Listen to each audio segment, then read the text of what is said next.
Bruce, I mean, it sounds so simple to say this. What the heck is going on? I mean, because every day we're getting little bits of information as opposed to one collective release so we actually know. So all we are left to do is surmise, in your opinion, what is really happening at the University of Michigan.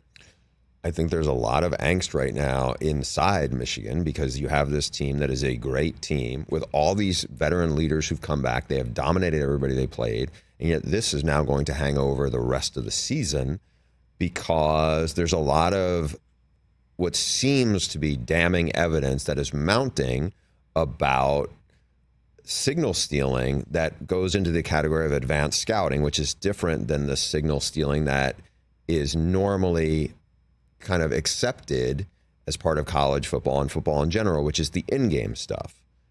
Connor Stallions, he's a 28-year-old Naval Academy grad who was on staff. He wasn't a position coach.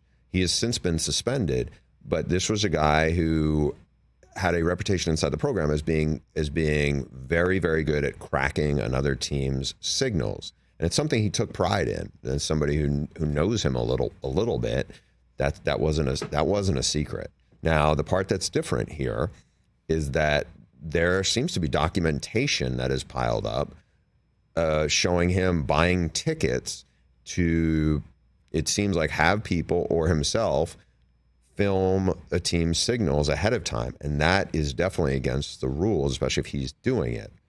How much of an advantage does it give Michigan? I think it depends on who you talk to among the coaching world, because there's a lot of coaches who feel like, okay, this is wrong, but also some of this has gone on in pockets. We've just never seen as high profile of a situation where it seems to have come to light.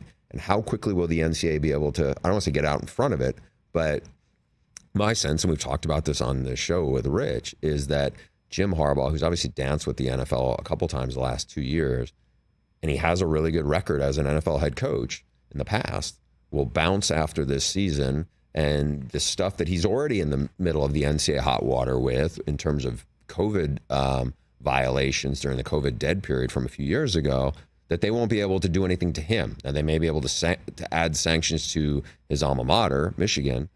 But what happens with this? Can they get out in front of him? Or, if Michigan wins a national title, does that something that could be taken away?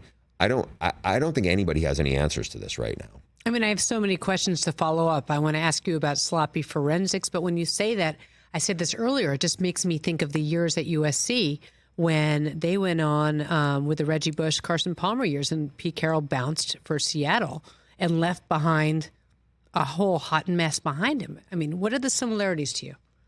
Well, in the case of that, Reggie Bush's case, so USC really kind of thumbed its nose at the NCAA, and a lot of times schools are very, or seemingly, cooperative with the investigation. That was not the case with USC, and the NCAA hammered USC after that.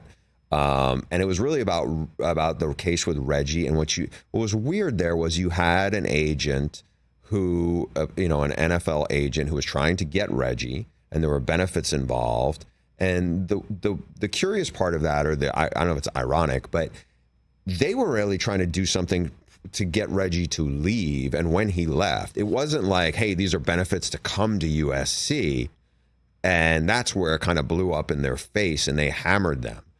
This, I personally do not feel like, okay, Reggie lost his Heisman. I don't feel like that is people are looking at it going, oh yeah, USC didn't win those games or whatnot. In this case, I think you will have some people argue, hey, they're winning some of these games because they have the answers to the test ahead of time. And that's the part that falls into the competitive balance. I think it depends on how many coaches you talk to and who you talk to. Certain coaches feel a lot more strongly about that than others. But that's the benefit of the doubt that Michigan is going to lose in a lot of people's eyes. Catch the Rich Eisen Show every single day on the Roku channel, 12 to 3 Eastern, for free.